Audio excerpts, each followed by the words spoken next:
শহরের আবাসন বা বাড়ির বারান্দা, কোথাও নিরাপদ নয় সাইকেল, তবে শেষ রক্ষা হলো না।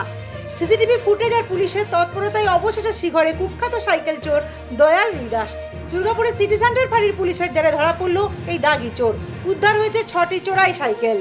পুলিশ সূত্রে খবর, ধৃত দয়াল একজন পেশাদার ও দাগি সাইকেল চোর। এর আগেও একাধিক চুরির ঘটনায় তার নাম জড়িয়েছে। ধৃতকে জেরা করে শহর ও সংলগ্ন বিভিন্ন এলাকা থেকে মোট 6টি সাইকেল উদ্ধার করেছে পুলিশ। আজ সোমবার অভিযুক্তকে দুর্গাপুর মহকুমা আদালতে পেশ করা হয়। চক্রের সাথে আরও কেউ জড়িত কিনা তা খতিয়ে দেখছে পুলিশ। এলাকার সিসিটিভি ফুটেজ খতিয়ে দেখে পুলিশের হাতে আসে কিছু গুরুত্বপূর্ণ তথ্য। গত বৃহস্পতিবার রাতে সিটি সেন্টার এলাকার টহল দেওয়ার সময় একটি সাইকেল সহ হাতে নাতে পাকড়াও করা হয় দয়ালকে। জেরার মুখে ভেঙে পড়ে সে, স্বীকার করে নেয় একের পর এক চুরির ঘটনা। চুরির কিনারা হওয়ায় যেমন স্বস্তিতে সাইকেল মালিকরা, তেমনই পুলিশের এই দ্রুত পদক্ষেপে খুশি স্থানীয় বাসিন্দারা।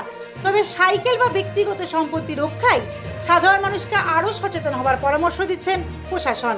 দুর্গাপুর থেকে অন্তরা সাধুর প্রতিবেদন, সমাজ পরিবর্তনে মানুষ।